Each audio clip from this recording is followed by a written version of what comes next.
Welcome back to Fire Emblem Echoes. So, we could take back Zofia Castle today, but what if instead we covered some of the DLC?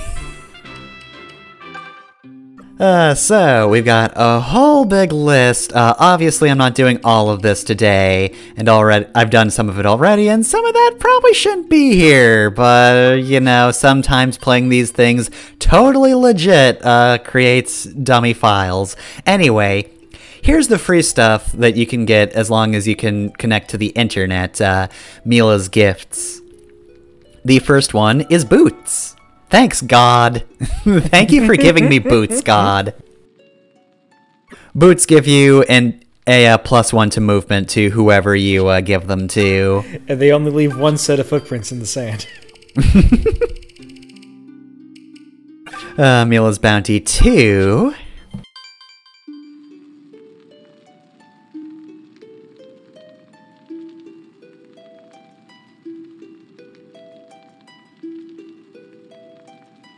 Alright, come on, it's farming equipment! It's a pitchfork, I'll talk about that in a bit. It's actually a very useful item, though. Oh, and I should mention, of course, in addition, the boots are not an equipable item in case you are not familiar with the boots in the series. They are consumable items, so once you give somebody the boots, they're just on forever. Once you give somebody boots, they eat them. I feel like of the stat boosting items, they're the most coveted. Yeah, because +1 movement, you do not fuck with. It's useful for anybody. If you want to give your clerics an edge to get to people faster, they get the boots. If you want your knights to have less garbage movement, boots. If you want your cavaliers to be even more terrifying than they already were, boots. Anyways, what was that Toro shard? So the Taurus shard is actually a reference to Mystery of the Emblem. I don't think we should have it here in Valentia, but I guess that's the next game's problem then. So anyway, Taurus, of course being a reference to the Zodiac Taurus, tells you that there are 12 of these items, all of which are references to the Zodiac signs. These equipable items as a set are known as the Astral Shards. I'll get into what they actually do later, but for now though, yeah, you just need to know that they are a reference, and you can find more than just the Toro shard, but we do get this one for free, which is nice. But it is actually fitting that we got this particular item here, because, well, it's the Astral Temple. These are the Astral Shards. Two might be linked.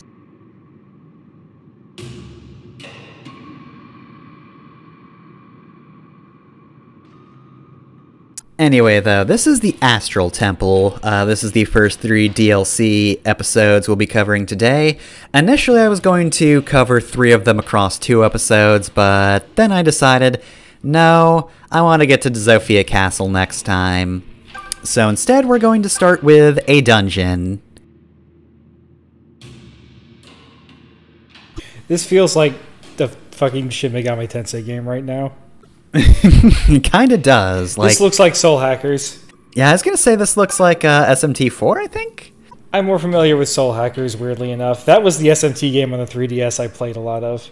I saw an LP of SMT4 Apocalypse, so yeah, I'm pretty sure that game also just works by talking to cardboard cutouts in a 3D environment. Yeah. From what I remember, anyway.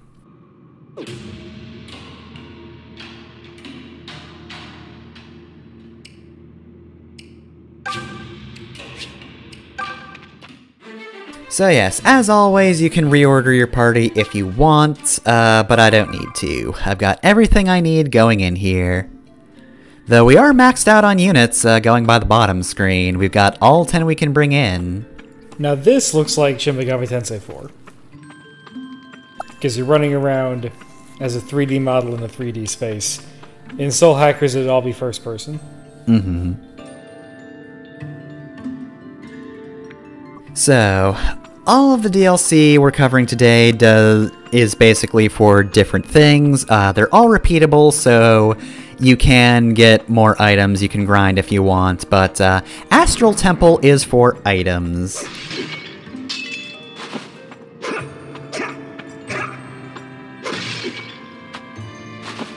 Yeah, I'm sure that orange is still good. Look, they wouldn't give these oranges to God if they weren't going to be used. But of course, it's not just items in Astral Temple, it's also enemies as well. But this isn't really the designated grinding spot, so if you're looking for power, look elsewhere.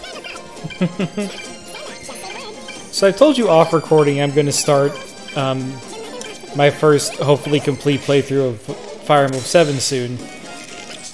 Seeing you put the archer's range on the map just made me go, oh god, I'm not going to have that, am I? No, you're not. You're going to have to look that up individually, and you won't be able to keep it. It sucks. That was a thing that did not bother me at all when I played Sacred Stones as a kid. And it might prevent me from ever going back to playing Sacred Stones.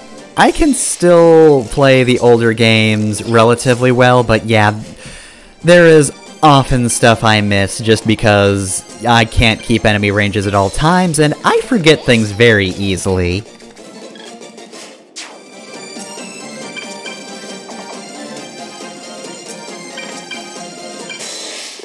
So I should mention, though, I mentioned the Toro Shard and where it originates from, and that it's an equipable item.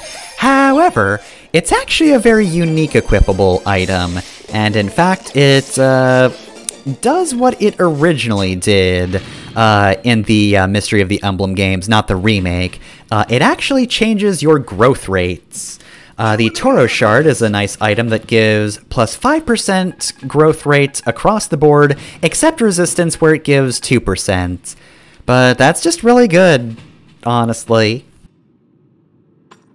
Like, that is just all a net positive. And considering the resistance growth rates we've seen thus far, an extra 2% isn't going to help that much, but it's not going to hurt, surely. It's still more than, like, anybody else has, naturally. Mm-hmm. Oh, way to go, Alm. Just dance around the guy. Yep, completely missed, so we gotta start far away. We did get a Blessed Lance, though, so if we come across any undead, they're dead. They're going down. We'll get them. From undead to just dead. Also, if you hadn't noticed, Forsyth is using Fernand's Lance now. That time, somebody got to use it.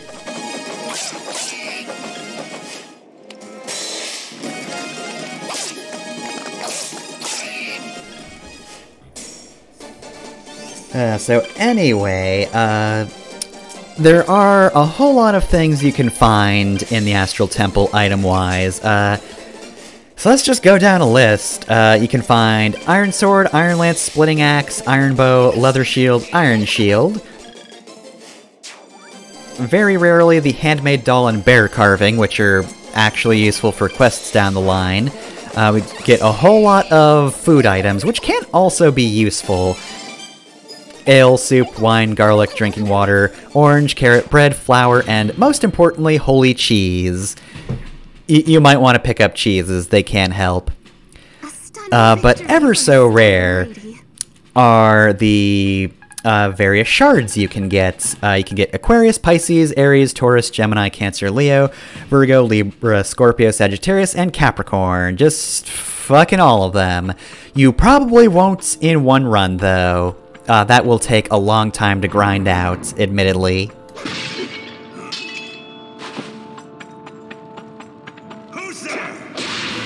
This time we were ready. So, reason that takes so long is your percentage of finding the astral shards.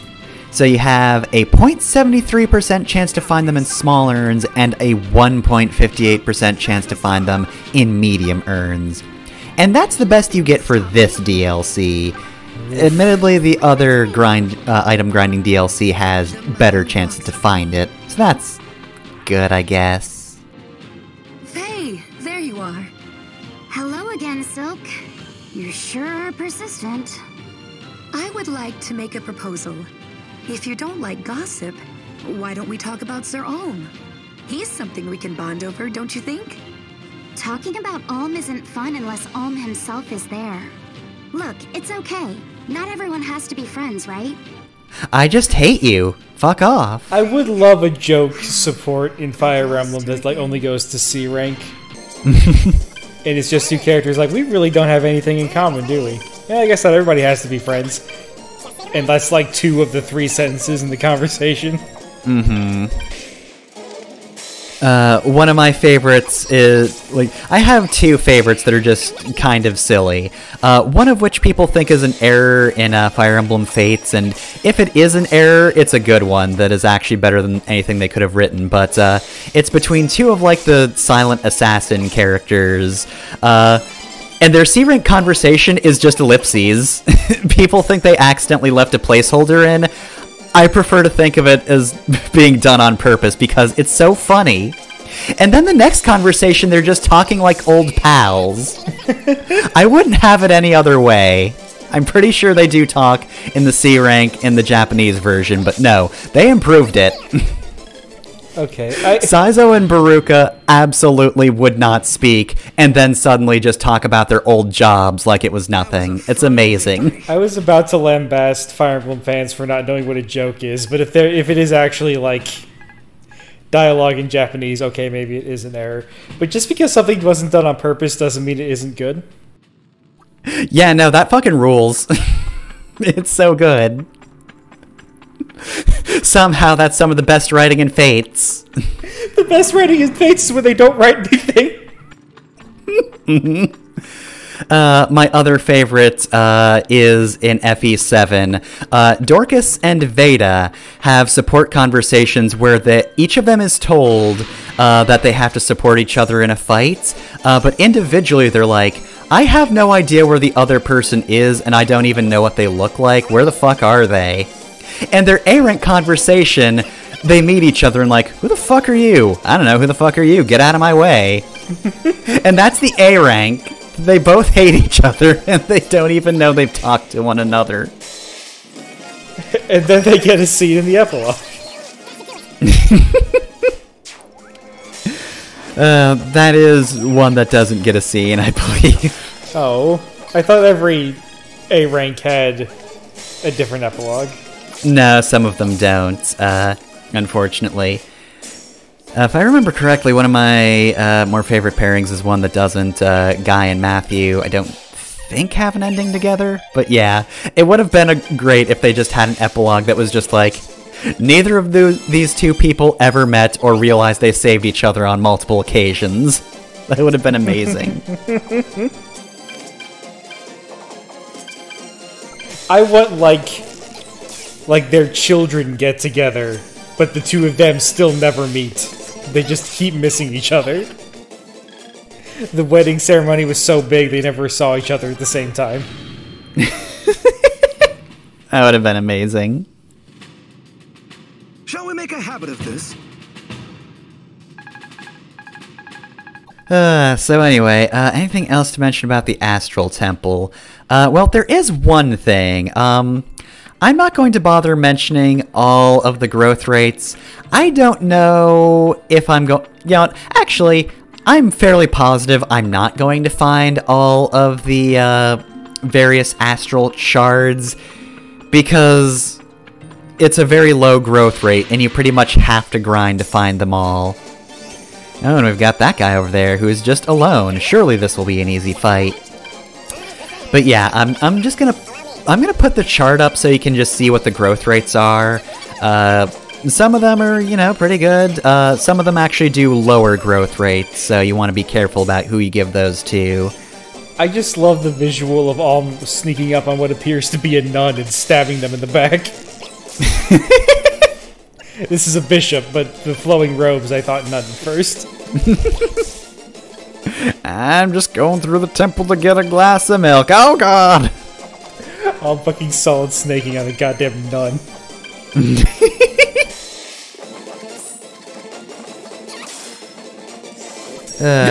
Oh yeah, also, very important thing to mention though, should you actually manage to find every piece of, every astral shard, there is something very good in it for you.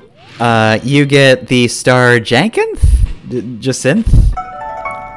Whatever it is, it should be the Star Orb. That's what I'm used to it as. It gives you plus 30% growth rates across the board, except for resistance, which only gets 5. Again, better than a lot of characters get anyway. Mm-hmm. Now you just need to get one of those for every character. So yeah, obviously it is a little bit easier to grind out these shards in the better version of Astral Temple, but we're not going to be covering that yet. I don't believe we found any extras so far, and I am fairly certain I'm not going to find anything good. And ooh, here's the actually tough fight of Astral Temple.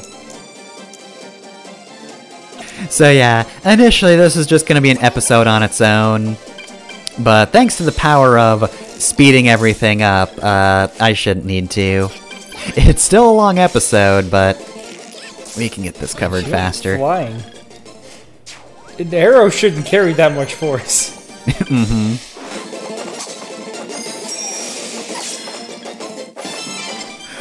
You also should be able to get a good shot in on somebody by just, like, doing flips and spins before you fire the arrow, but that doesn't stop Fire Emblem characters from 360 no-scoping whoever the fuck they feel like it. If you're an archer in Fire Emblem, you can just fucking spin your arrow around and then fire it immediately, no problem, if you're good enough.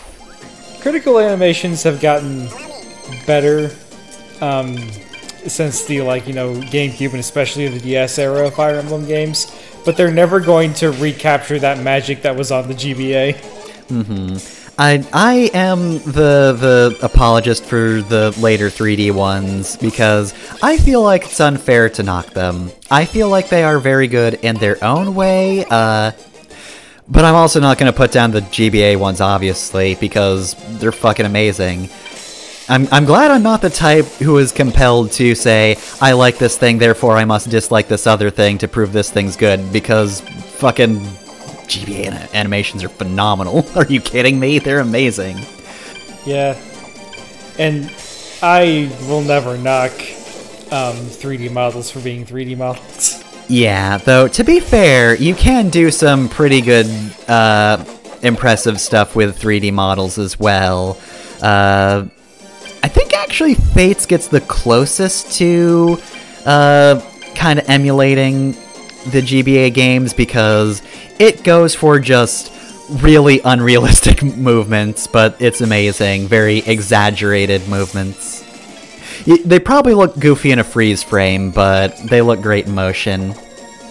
I will say, though, the 3D games are excellent at conveying weight, I think, if nothing else.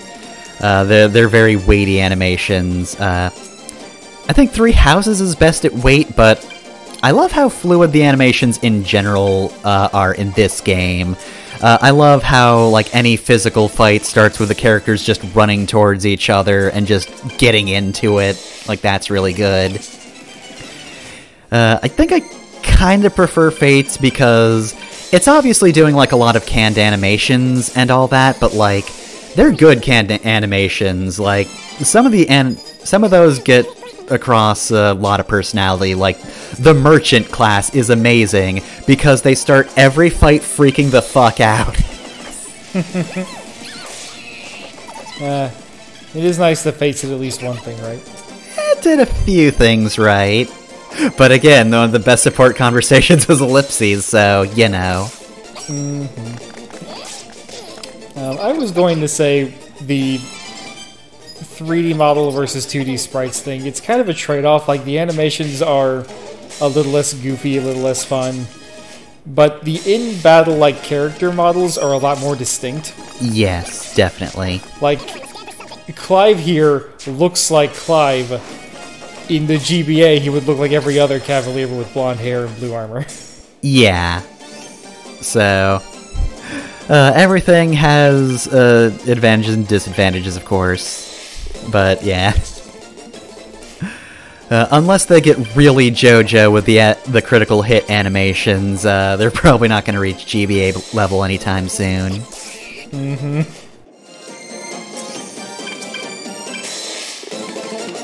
Sometimes I forget the Ephraim Copter was a sprite edit that somebody made and is not in the game.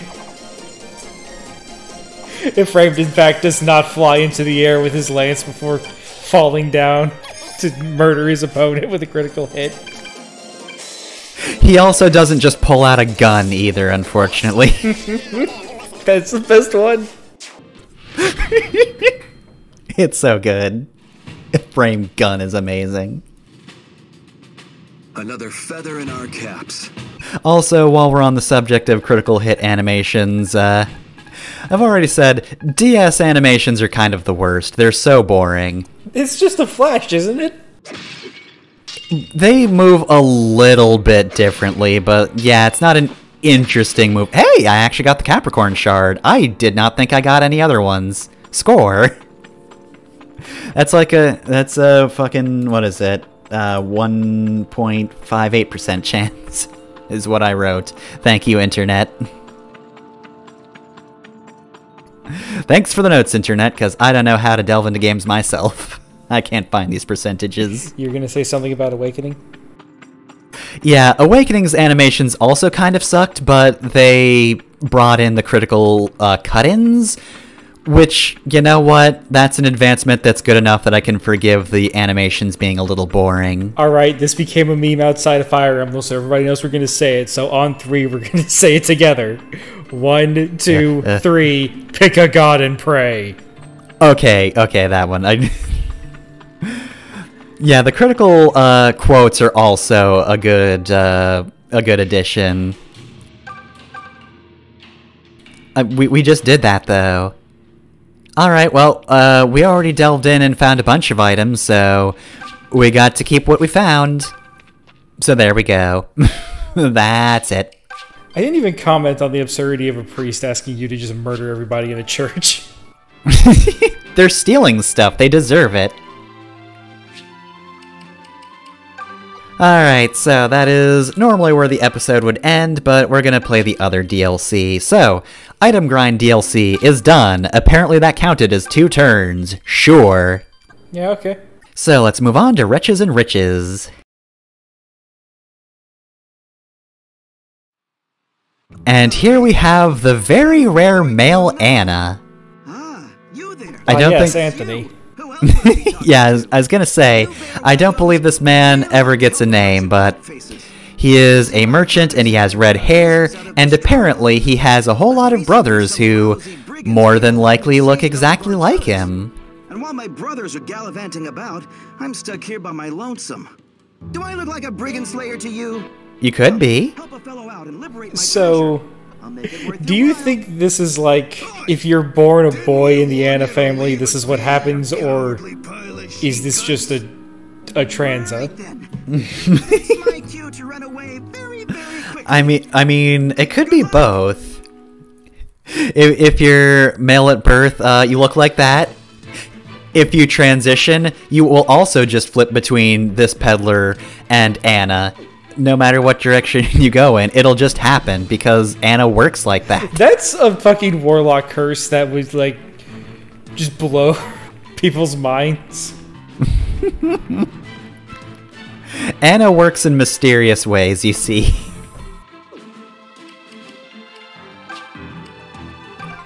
Anna, and I guess we're just going with Anthony because I can't think of any better name for them. Mana. I think I prefer Anthony. Yeah, Anthony... Anthony was the only boy name I could think of with Anne in it. Andrew? I guess that also works. So anyway, Wretches and Riches. This time around, a whole lot of enemies are trying to escape, or maybe they'll try to get a hit in on their way out, but mostly they're trying to escape.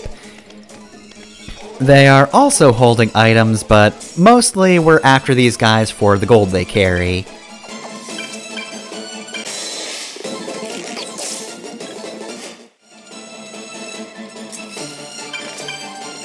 Did Three Houses have a DLC map like this? I don't remember this. Pretty much all of the 3DS games had like money grinding maps that were kind of similar to this. Three Houses didn't really need like DLC for grinding maps because those were just there.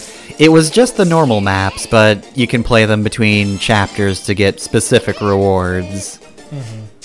But they didn't have these specific setups. Like, this one in particular of, like, there are a bunch of thieves that are just trying to escape with their lives and you have to hunt them down and murder all of them. That was in Awakening and Fates and Echoes. I don't think it was in Three Houses. Yeah, no. Three Houses also had, DLC that wasn't always optimal. I don't even remember what was in the first three, I just remembered Cindered Shadows, which was actually really good. I think the first one was the maid outfits. Or, no, the first one was loungewear, second one was maid outfits. Third one was I think? I forget if there was free DLC or not. I know Anna was free and also had a side quest, but didn't otherwise have supports, which kind of sucks. You're never using her. Pretty much, yeah. Oh, jeez. The recording's having issues there, huh? A little bit, yeah. Bandicam is unfortunately not always optimal. It's just that Wizard's magic corrupting the emulator. It's just the particle effects from Goemon again. They're back. They've got new tricks, and they're 10 times as slick. They're escaping in other games. I mean, Goemon's got to go somewhere. Poor bastard's been stuck with Konami for too long.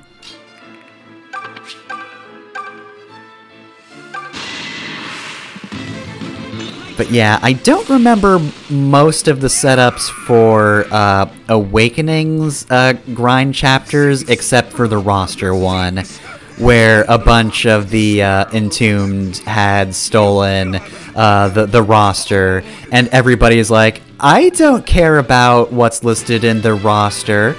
I'm killing you for everybody else's sake. None of us are going to read what's on those pages. Not that there are any embarrassing secrets in mine. I think there's also a Hot Springs one as well. Kinda remember that. I just remember doing the grinding maps. Yeah, like, all three of these games have basically, like, grind maps, and then, like, actually fun maps that you want to play that are, like... I don't want to get too spoiler-y for the other games, but they're not quite like Rise of Deliverance in their setup, but yeah, they are chapters with a little more meat to them, like actual challenge and a bit of plotline that's kind of cool. Yeah, Awakening just went all in because they thought that was going to be the last Fire Emblem game ever. So, like, every Fire Emblem game got a DLC pack.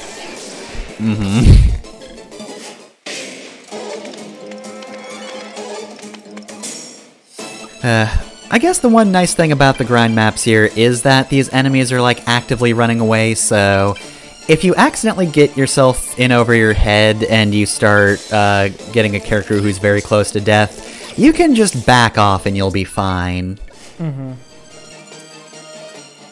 That was the trick for the grind DLC in Awakening. Like, there was always a couple of the monsters that were like level 30 and had counter. So if you tried to attack them, you would die instantly. Yeah. Yep, you could not fight them too much. Same thing for Fates as well. Yeah, you just had to let them fuck off until you'd done the grinding maps enough to be strong enough to fight the other enemies in the grinding maps, which is kind of ridiculous now that I'm saying it out loud. Also, why is Claire surrounded by archers? How did you let this happen? They're running away, so it doesn't matter. Though, to be fair, I should probably take these guys out because one of them might get a little bit antsy if they can't get through her. Also, I don't think they have bows anyway. Do they have quick bows? Doesn't look like they do.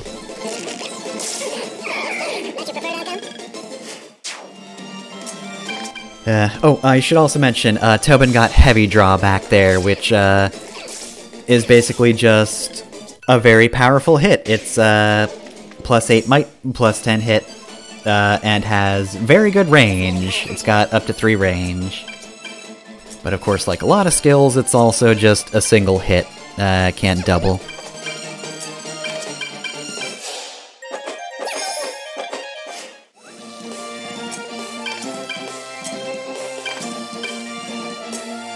Well, this is pretty much going to be the last round of this, because anybody I can't kill here is going to get away. Unfortunately for this man, he will not escape alive. Well, when silver finally comes in useful, I'll have plenty of it, so that's good. Yeah, 264, that's pretty good. And honestly, 5 gold is also extremely good. If you're just playing the base game, it's really hard to get up to 5 gold. Money in this game isn't always the most useful thing, but it is sparse.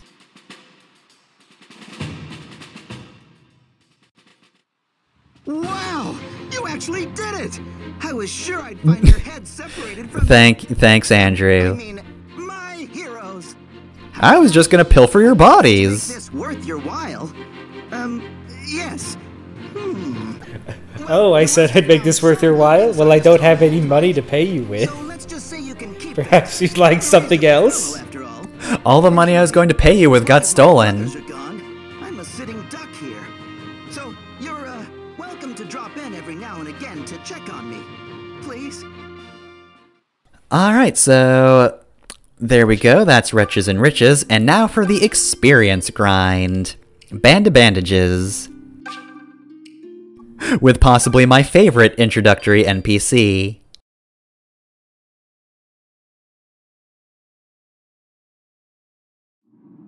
Oh, ye gods! My roast is ruined! Hey you! You have to help me, please! I traveled to this place to fight terrors and get stronger, right? But no one ever told me they fight back!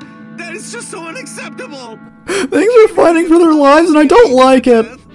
I've already decided I'm gonna die in bed with the wife and kids! Well, not with them, but, you know, also, I don't have a wife yet. I'm gonna be murdered in my sleep! Make it out of here in one piece, you follow? Please, you have to get rid of those undead nightmares, I'm begging you! Get strong in my place, please! Oh god, that must have been so fun to record. So the downside to Band of Bandages is you don't really get that big a group to go in for it, so we have to leave a whole 3 characters out of this.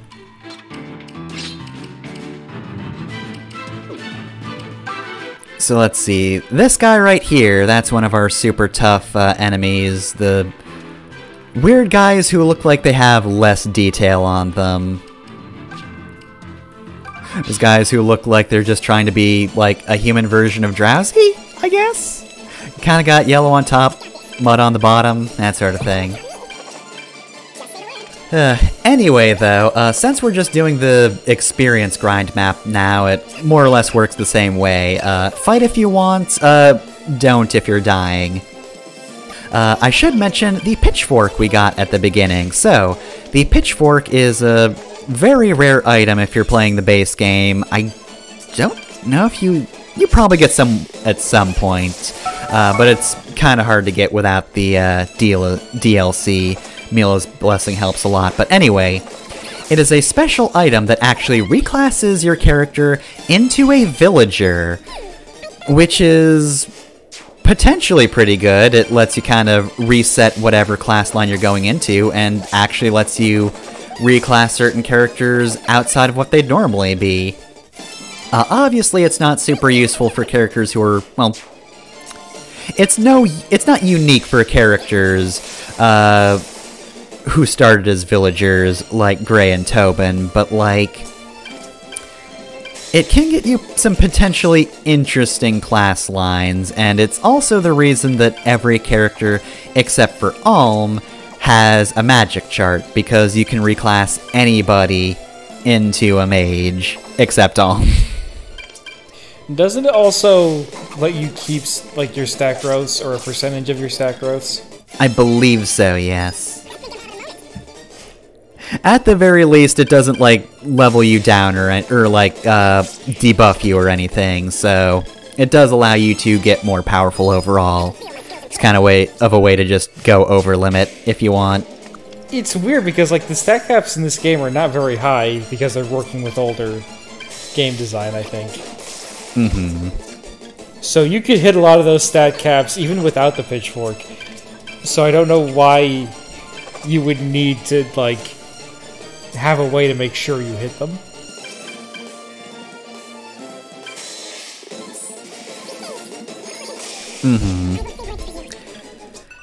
I think it's also a reference to Original Gaiden, because if I remember correctly, you could actually, like, for the villagers at least, reach the end of the line and then go back to villager. Well, you can do that in this game with one of the class paths. The mercenary class path. Once you reach the highest level with the last class path, you can go back to villager. Okay, that's it. Yeah, I did not remember how exactly that worked out because I never used it when I played the game the first time. I didn't bother. Yeah, it's not really necessary. The whole reclassing into villager thing is neat, but yeah, it's mostly a novelty. It's not to say you can't work with reclassing people into weird classes, but again, not strictly necessary. You will survive just fine if you keep Claire as a Pegasus Knight.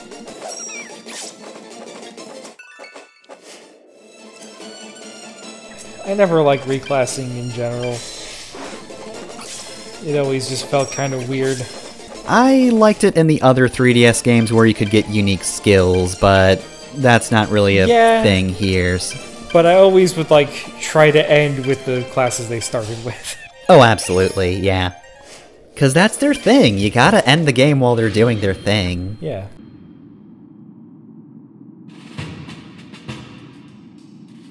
That was a fine victory.